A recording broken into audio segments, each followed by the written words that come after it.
Good morning, everybody. Thank you for being here this morning. Man, there's so many good things that I would love to dive into this morning, and I'm not sure exactly where we're going to end up because I'm not sure how much time we're going to end up with. But like I just talked about and Alana shared, the simple question, is Jesus enough? Is he enough in your life and in mine? And if he is, what does that do for your life? And if he's not enough, like, what are you looking for?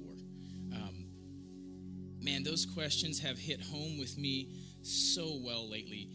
And we've been going through the gospel book and talking about just a range from the gospel to idols to things in our lives, just a super good range of things that have been hitting me exactly where I feel like Jesus needs to be hitting me right now.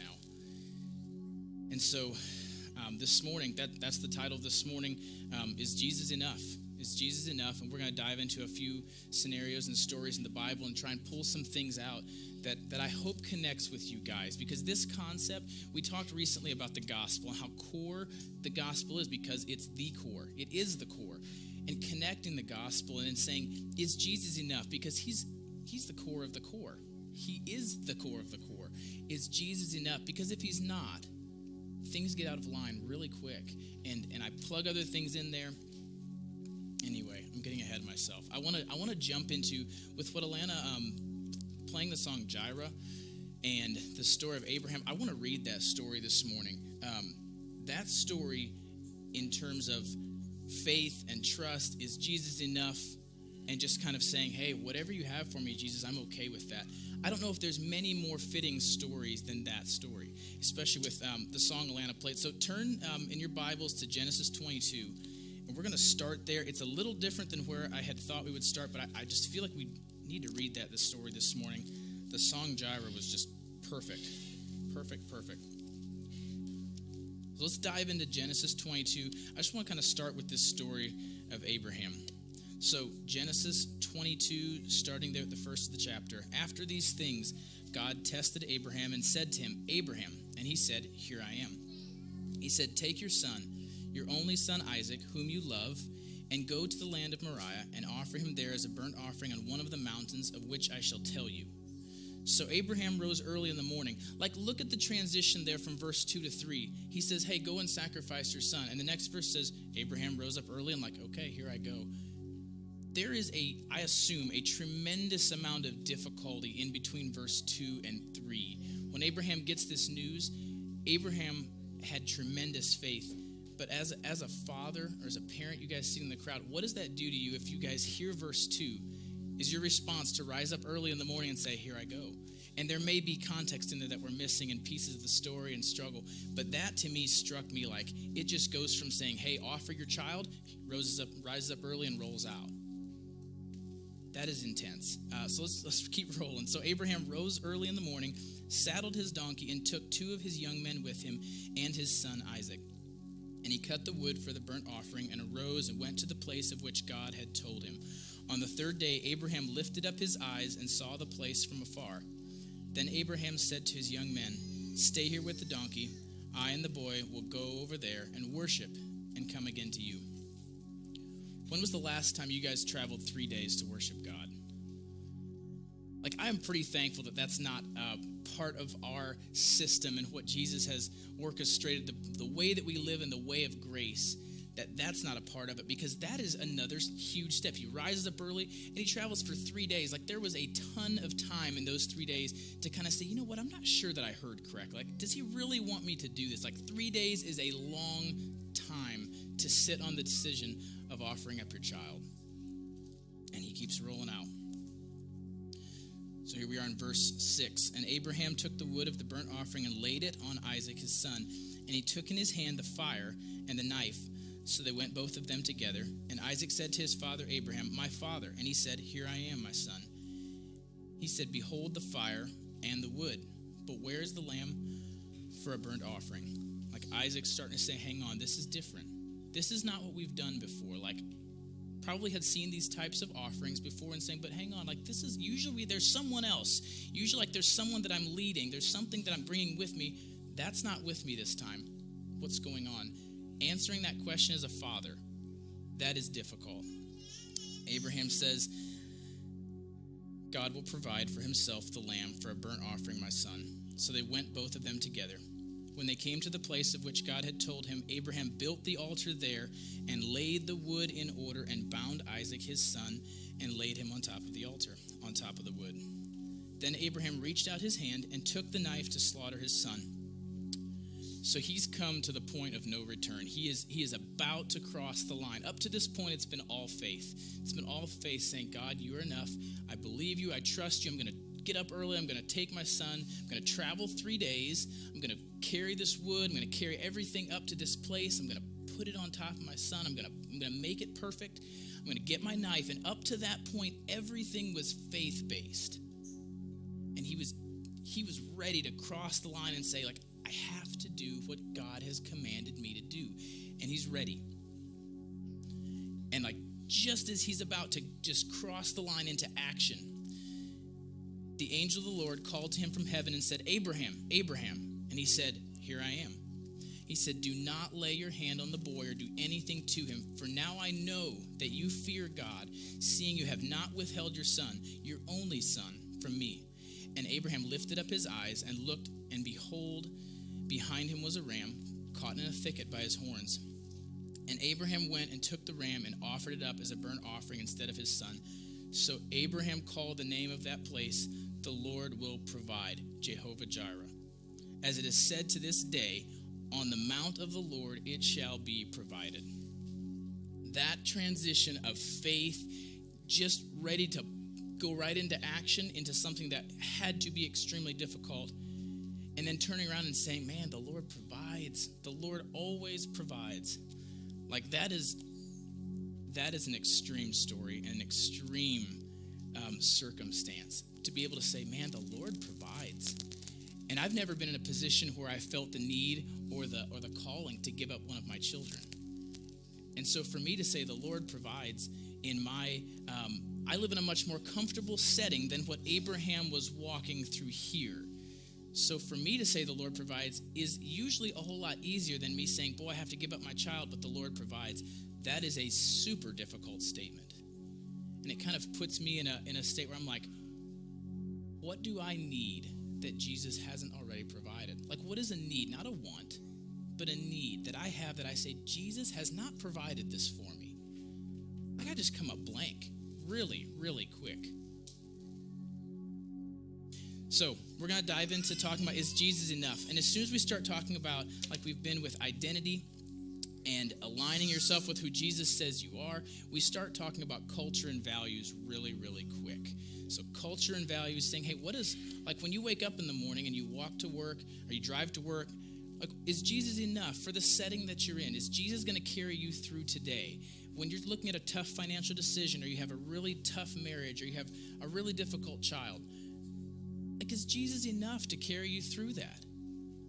Is there some place in your life that you're like, I don't know that Jesus is actually providing for me the way that I thought he would here. Like, I don't feel like he's providing.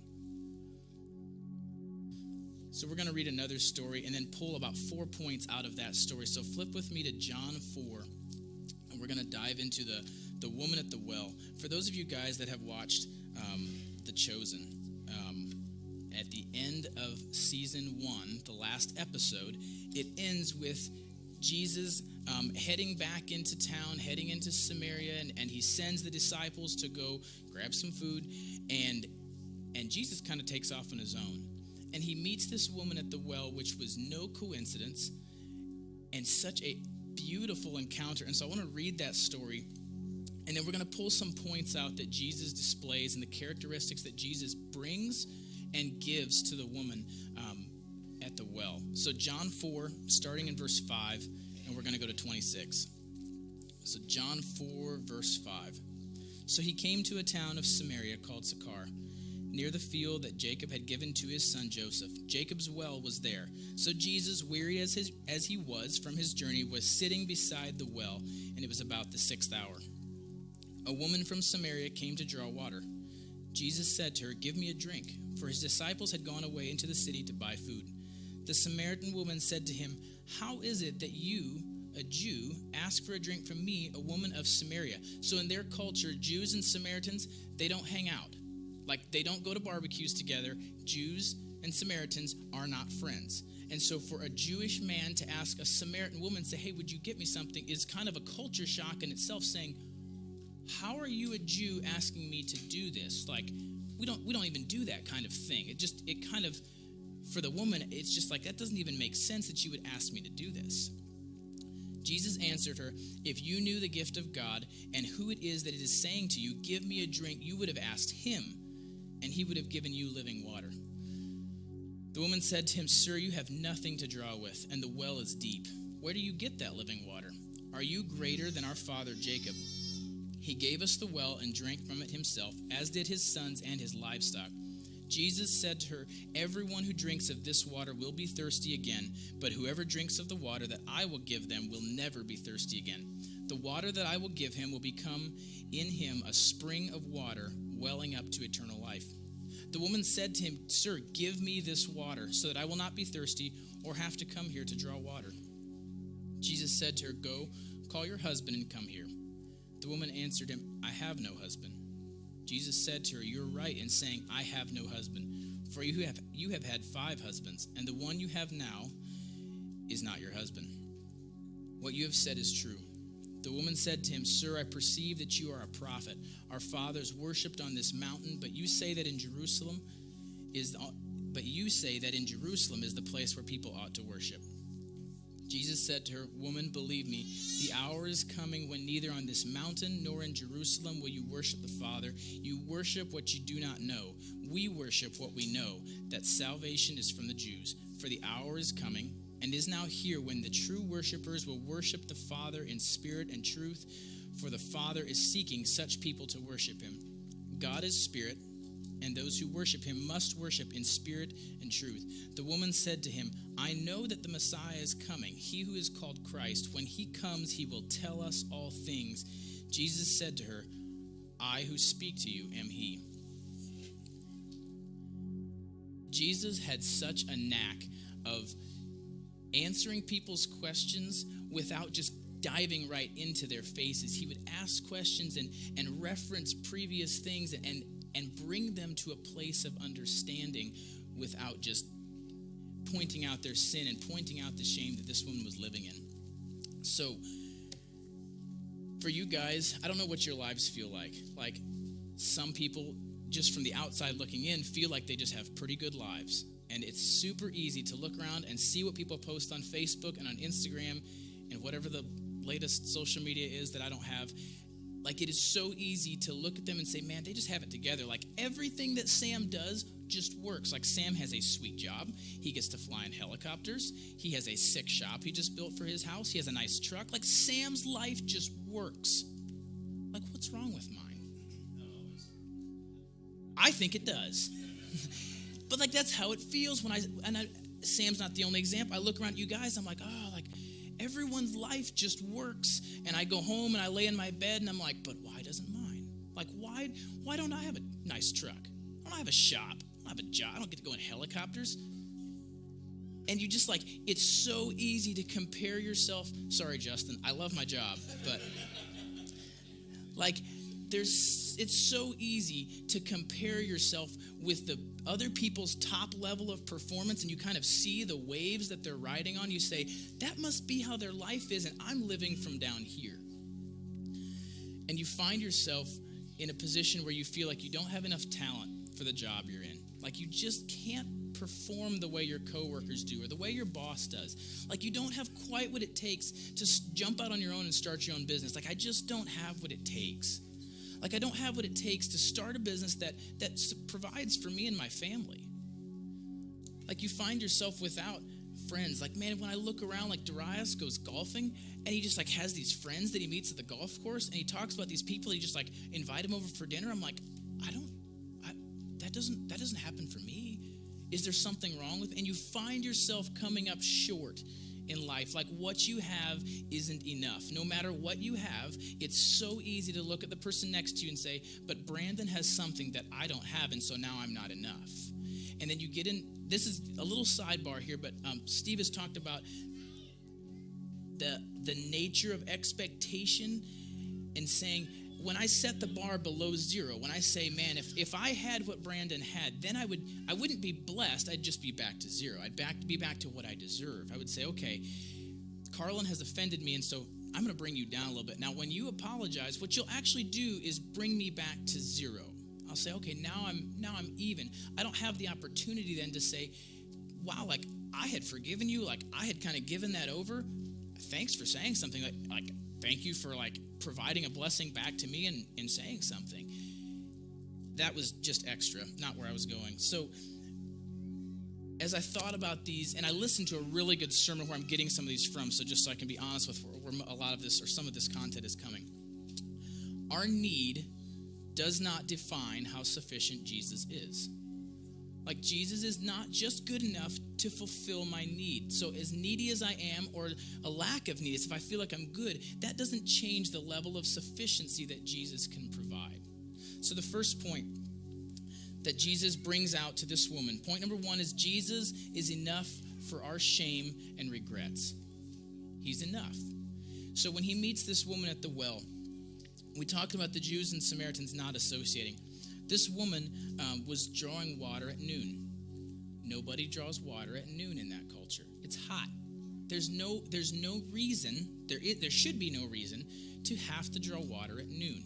You would go in the morning. That's when most of the women would go, was early in the morning or late in the evening, when you could get the cool of the day and you draw your water needs and you go back home. So for this woman to come in the middle of the day, why would she do that? Why is she coming in the middle of the day? Why wouldn't she just roll in with the other ladies?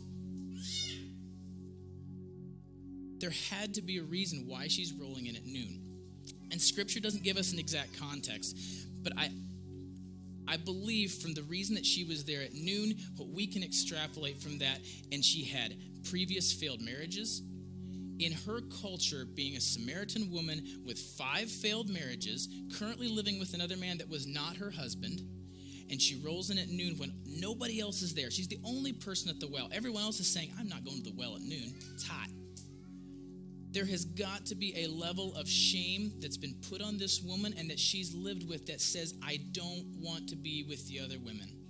I don't want it. I'm not going to go when the other women are there. Whether they're talking behind her back or whether they just don't associate with her, whether she just feels less than, there's a level of shame that this woman was living with because she said, I'm not going to go when other people are at the well. I'm going to go during the most miserable part of the day. When Jesus mentions living water, he says, man, if you knew who you were asking, you would ask me to give you water, and I'd give you living water. And listen to her response. Her response is so beautiful for someone that's been living with failed marriages, failed relationships, shame, regrets for a long time. When Jesus says, if you would ask me, I would give you living water. And she says, in 15, she says, sir, give me this water so that I won't be thirsty and I won't have to come here to draw water. Like, give me something so you can pull me out of my shame. Don't make me keep living with this shame. If you have an answer for me that you say will give me what I need and I don't have to live with this shame and come to the well and be embarrassed and live with regret and shame, like, give me this water. She recognized her need in that moment. She said, I need that. I see something that I need. And that is one of the beautiful ways that Jesus can bring people to understanding without saying, you're living in shame. You're doing it. You're doing that thing that you shouldn't do. He just says, man, you need living water. And she goes, you're so right. Like, I need living water. Give me that living water. Her response is so awesome. Point number 2 is Jesus is enough for our salvation. So this woman was in a system that did not benefit her. Being a woman, being from Samaria, failed marriages, failed relationships, she was integrated into a system and a culture that did not give benefit to her because of her life, where she grew up, her situation, choices that she had made. The culture she was ingrained in did not benefit her. And so for someone to suddenly walk up and say, do you know that you need living water? And like, I can give that to you. And she starts questioning, saying, who are you, like, to ask me for water? And you have living water? Like, what? She starts to recognize, hang on. And then towards the end of the chapter, Jesus says, look, believe me, there's a time coming when neither on this mountain nor in Jerusalem, we're going to worship God in spirit and in truth. And she goes, I can be part of that system. Like Jesus is inviting her into something that she knows absolutely nothing about. The culture she's grown up in has just done nothing but suppress and put her in a position of shame and regret and saying, you're not worth that much. And Jesus steps in and says, you can be part of a culture that doesn't care about that. I can give you living water that can override the culture that you've grown up in. I thought, as I was reading this, like the woman comes to recognition that the only way to get out of the system she's in and integrated into a living water situation is through Jesus. It's the only way to get through. Acts 4 puts it this way. It says, I'm in the wrong chapter here. There we go. So this is after the disciples heal the lame beggar. And so they get called in and they get interrogated and they get, what are you doing? And they talk with the high priest and everybody. And when they get done, right towards the end, they say, let it be known to all of you and to all the people of Israel that by the name of Jesus Christ of Nazareth, whom you crucified, whom God raised from the dead, by him this man is standing before you well. This Jesus is the stone that was rejected by you, the builders, which has become the cornerstone. And there is salvation in no one else, for there is no other name under heaven given among men by which we must be saved. Like, there's no other way. There's nobody else that can meet this woman at the well and offer the things that Jesus is offering. There's no other way. And the same is true for you guys and for me. There's no other way.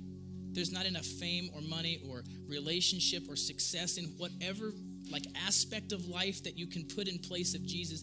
There's no other way to meet Jesus at the well other than meeting Jesus at the well. There's no way. Point number 3, Jesus is enough for our purpose. So this woman, we talked about the culture she grew up in and the way that she was suppressed. This woman had no purpose. She didn't have someone at home telling her, hey, you can do things. Like, you can build the kingdom of Jesus. You can step out and you can do this. There wasn't that. There was just shame. There was regret. There was failed everything. Everywhere she looked, there was just failure. There was no purpose.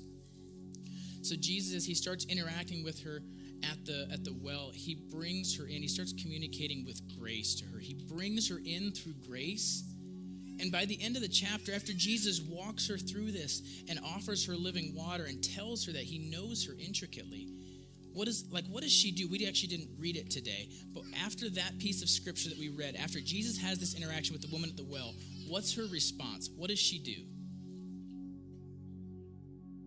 She goes running to town and she tells everybody she has purpose. Jesus walks in, offers grace, offers forgiveness, offers living water, and sends her back out with purpose. Jesus is enough for your purpose. Your purpose isn't going to get clamshelled by a mistake you've made or a life situation that you're in. There's nothing that you can do or that's been done to you that can stop Jesus from unlocking you with grace and releasing you with purpose. There's nothing. And it's so, you might find yourself in different positions because sometimes I feel like I'm the person that things are being done to, and I feel helpless or I feel whatever that is. And then there's times where I feel like I'm the one doing things to other people. And then I'm like, oh my goodness, now I'm the one doing things to other people. There's just nothing. There's nothing that I've done or that can be done to me that can stop Jesus from unlocking me with grace and moving me forward with purpose. Back in those times, the shepherds would take their sheep, and at night, from what I understand, they would take their sheep, and at night, the night predators and everything comes out that would love to get a bite of these sheep. And so these shepherds would, if there's a group of them, they could sleep in a circle, but a typical way that I understand they would do it is they would have some sort of barrier, like a rough fence, thickets and thorns and whatever they could build and kind of fix up a fence. And they would have one entrance, and they would let these sheep come in, and they'd guide the sheep in for the night, and the sheep would settle down, and the shepherd would sleep in the entrance. He would sleep at where the sheep needed to go in and go out, and he would protect them for the night. So they'd come in, he gives them a place to sleep, says, you guys are good. Like, I'm going to guard the door. You guys go get some rest. I'll be at the door. In the morning, these sheep wake up. If the shepherd doesn't send them back out, these sheep are doomed. if the sheep just stay where it's safe and they stay inside and they say, wow, I've got a pretty nice fence here, the grass runs out. Like the grass runs out and there's not enough in this circle for those sheep to be sustained long term. They have to go back out. And so the shepherd gets out and says, it will be better. Like, I know that it's more dangerous. I know that it's not as comfortable. Like, I'm sure you guys would love to lay in the circle here and I'll go like bring you guys some snacks. It's not how it works. He says, I know it's more dangerous, but I'm going to open up the door and you guys are going to get out. Like, you guys are going to roll out and I'm going to go with you. I'm going to walk. He doesn't just send them out and then the shepherd sleeps during the day. He rolls out with them, takes the sheep to where they need to find the water and the grass and the stuff that they need to become more healthy. And at night, he brings them back in and protects them. There's not a one time. The shepherd doesn't do this one time. Like on the lamb's first night of being born, he protects them and just sends them out. There's a continual protection that he says, no, I've got you. I'll protect you, but you have to go out. You can't live inside the sheep pen for a long time. So Jesus is enough for our purpose. So like, I know our church has, it keeps going such a cool place, and I'm really happy. It feels like our church is starting to gain a little bit of like grabbing hold. And I've heard a few of you mention this, like grabbing hold of a little bit of purpose that says, oh, like maybe this is what it looks like for me, like for you guys personally to advance the kingdom. Or maybe this is what it looks like when we get together to advance the kingdom. Like that is Jesus walking us into grace and sending us out with purpose. So Jesus is enough for your purpose. The last point, and I think the most important, is Jesus is our one message. He's our one message. There's no other way through him, and there's nothing to speak after but him. And that's what she runs out telling him. She doesn't run away from the well saying, hey, I found this guy with like endless water, like no more water carrying. She doesn't walk away and she talks about him. That's who she runs away and talks about. It says, I met this man. This man knew everything about me, and you're going to hear about him. The Chosen does such a cool way of, throughout a few episodes, you kind of see this woman like continue like telling people, and she's like almost giddy like when she gets around Jesus, and she keeps saying, she said, I think, tell me if I'm quoting this wrong, I think at one point she says like, I'm going to tell everybody. And Jesus goes, I was counting on it. Like I was counting on it. I was counting on you to encounter me, encounter Jesus, and walk away telling other people about it. Jesus is our one message. 1 Corinthians 2:1 through 5 talks about this. So he's writing to the Corinthians. He says, and I, when I came to you, brothers, did not come proclaiming to you the testimony of God with lofty speech or wisdom. For I decided to know nothing among you except Jesus Christ and him crucified. And I was with you in weakness and in fear and much trembling. And my speech and my message were not in plausible words of wisdom, but in demonstration of the Spirit and of power, so that your faith might not rest in the wisdom of men, but in the power of God. Like he says, that is where it comes from. He said, I don't have fancy speech and really cool ways to put this and things that'll make you laugh and feel good about yourself. Like I just have Jesus. I just have what Jesus gave to me, and I want to make sure that you guys receive the same thing because that's enough. Like Jesus is enough to be your one message. Like nobody else can do what Jesus does. Nobody else can meet that woman at the well and interact with her the way that he did and send her out the way that he did. No one else can save souls the way Jesus does. No one else can repair your broken heart the way Jesus can repair your broken heart. No one else can cover and take care of, not just cover, but take care of your shame and regrets that you guys live with like Jesus. Nobody knits babies together in the womb before you knew anything about yourself or your mom knew anything about you. Nobody can do that but Jesus. Like there's one way through, and Jesus is enough. And so like when we walk back through these things and we say, is Jesus enough? Is Jesus enough? And I ask myself these questions, I get to a place where I say, is Jesus enough? Like he's all I have. Like there is no life apart from Jesus. Nothing that's worth living. Like, so when I start asking the question, is Jesus enough? As I kind of get to a more accurate recognition of that need in my life, I start to say, like, there is nothing else. There's nothing else I want. I put things in there. And we've talked about idols and recently in that book, it described idols as something that drives your emotions and controls your behavior, something like that. So for me, when I start thinking about idols, and I say, do you have any idols in your life? Really quickly, I'm like, no, I checked, no idols, I'm good. Because an idol is kind of this like thing that you have in your closet that you open up and pray to, and no, I don't have one of those, like, so I'm good. And when I heard it described that way, that said it's something that drives your behavior and commands your emotions, my list of idols starts to grow. Because I have things that command my emotions and can put me into a whirlwind and can put me at peace and can put me into comfort and put me wherever that idol wants to put me really quickly. Like, I have things on that list all of a sudden I'm saying, oh, goodness. Like, I say that Jesus is enough, and that's all I want, and I plug these things in, and I just come up short. Like, there's just this endless cycle of need when I don't have Jesus in my life, that there's this endless cycle of needs that I run to, and it looks different for each of us. For some people, it may look like laziness. Some people, it may look like constantly working. Some people, it might be living with zero money. Some people might be living with the most amount of money. Like, it may look different to each of us, but it's feeding the same thing. It's feeding an idol that's living in the place of Jesus in my heart, and that's me. Oftentimes, I'm the idol. I put me, what I want to do, whether it's I want to be comfortable or I want to be busy, or I want to be poor or I want to be rich. I put me in that spot. And in that, I'm saying that Jesus isn't enough. I have to have you, Jesus. Plus, I do need some success. Like, plus, I need a lot of friends. Plus, I need, like, some talent. Like, I would love to be kind of famous for the things that I can do. Like, that'd be pretty cool. Like, I need some things to go with it.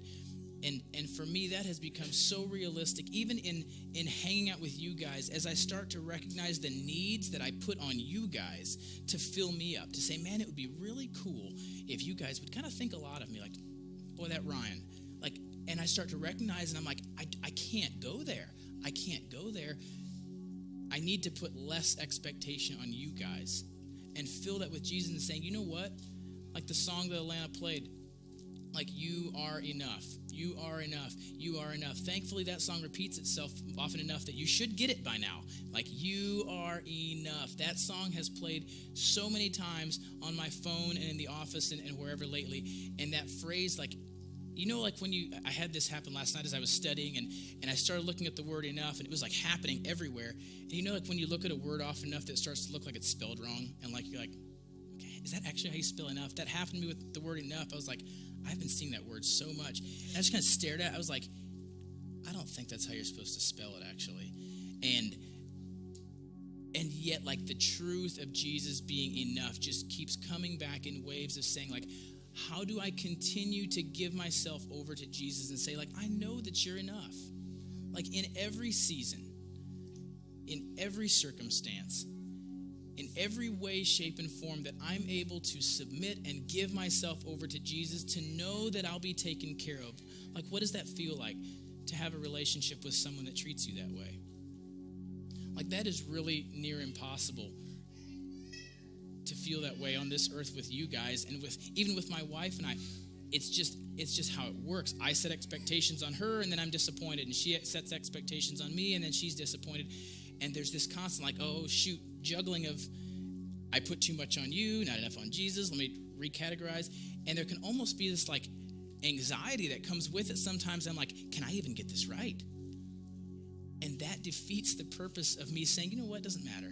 Like, the point is that I will admit, and as Jesus brings things to my life that he says, hey, I think you're prioritizing this over me, that I say, I'm going to give that up.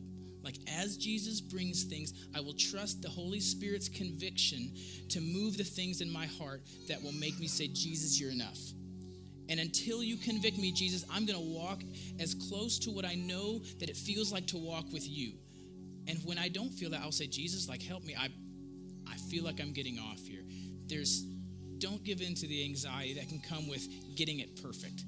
Like, there is no arrival state where you'll get it perfect and now you're accepted, now that you nailed it. Like, this woman at the well, she had a track record.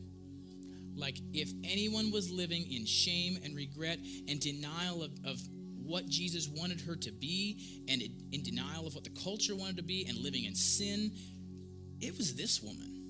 Like, this woman lived it. It will be hard to compare your track record to this woman and say, okay, but I probably do beat her out, and so I'm not sure that Jesus would love me because I've done this. And this woman, I don't know if she did that. It will be hard to beat this woman's track record. And Jesus walks up to the well, meets her with grace, says, I can give you something that you've never had before. Like something that your culture hasn't taught you, something that you didn't even maybe know that you needed until you see the thing that you need and you say, oh my goodness, that is what I need. Like, what does it feel like to be that kind of person that has a relationship with Jesus? Does that feel like out there for you guys, where it's like, I'm sure Garrett can get there, but I don't know. Does that feel out there for you guys? Because I know it can feel like to me that I'm not even sure where to get started. Like, I'm not even sure where to start with Jesus, where I say, oh, now I know that he's enough. Like, do I just say that he's enough and like thumbs up and roll on? That can be a difficult spot. And we're not going to cover all of that today. I would like to kind of roll into a little bit of a different section. So if you guys are watching online, we're kind of going to cut you off here and move on just a little bit. So thanks for watching.